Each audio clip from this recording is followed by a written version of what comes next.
I'm Mason Potts, and I'm going to be doing my presentation analysis speech. Free at last, thank God Almighty, we are free at last. Those were the closing lines from Martin Luther King Jr.'s famous speech as he and 250,000 other civil rights supporters marched onto the steps of the Lincoln Memorial August 28, 1963. He kept this speech civil and calm in order to avoid and provoking any civil disobedience, and preached of a world with no color while promoting equality and basic human rights. Dr. King's speech invokes the Declaration of Independence, the United States Constitution, and the Emancipation Proclamation, which was the document that Lincoln signed to end slavery. Despite the obstacles that he was required to overcome, Dr. King was able to confidently stand up for basic human rights and not only succeed, but also lay the foundation for future civil rights supporters.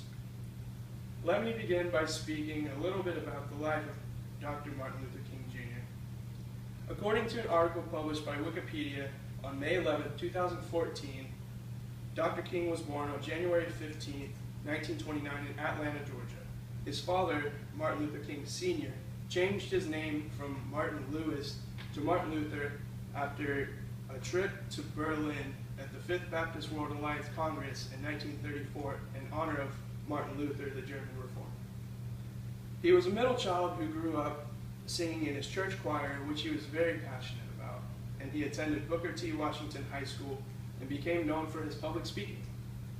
King frequently observed his father and as a proud and unafraid protester regarding segregation, which sparked his historic beliefs in ending racial segregation and humiliation. King was very intelligent. He skipped the 9th and the 12th grade and went on to take the Morehead College entrance exam at age 15.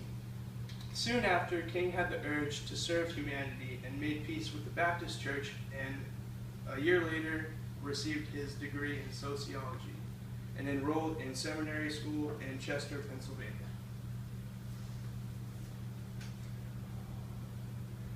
He graduated in 1951 and later married Coretta Scott in 1953. He then became a pastor of Dexter Avenue Baptist Church in Montgomery, Alabama, where he promoted the values of loving your neighbor as you love yourself, while loving God above all and loving your enemies and praying for them and blessing them. This was what prefaced his nonviolent protest that he would eventually lead.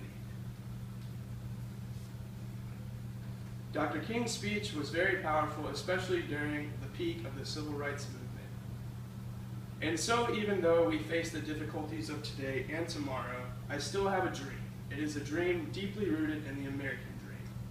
That was an excerpt from Dr. King's I Have a Dream speech, published by American Rhetoric in 2001.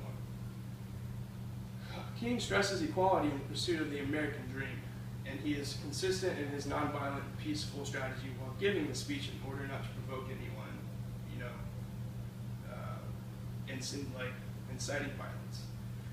Lots of nonviolent protests have been met with physical violence, but that didn't stop Dr. King from keeping his marches peaceful. Dr. King discusses his dream where there's no hypocrisy by the federal government and there's no betrayal of the people. King urges his audience to seize the moment and to never be satisfied. He stressed the importance of living in a nation where we will not be judged by the color of our skin, but by the content of our character.